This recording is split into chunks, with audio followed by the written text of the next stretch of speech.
Women in the US Army will now be able to contribute in combat missions as well. They'll be able to drive tanks, give orders, lead infantry soldiers into combat. Defense Secretary Ashton Carter said the opening to women would take place following a 30-day review period, after which they would be integrated into the new roles in a deliberate and methodical manner as positions come open. The waiting period enables Congress to review the decision and raise any objections.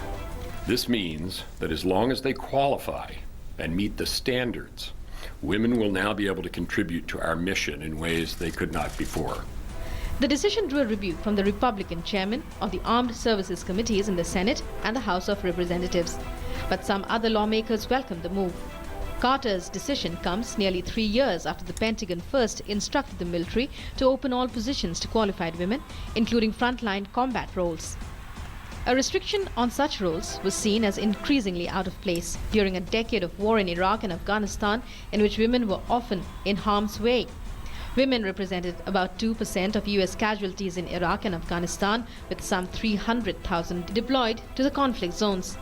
Women already serve in combat roles for the armed forces of a few developed nations, including Canada and Israel, but officials have said demand from women for such jobs in most NATO countries is very low. Bureau Report, DD News.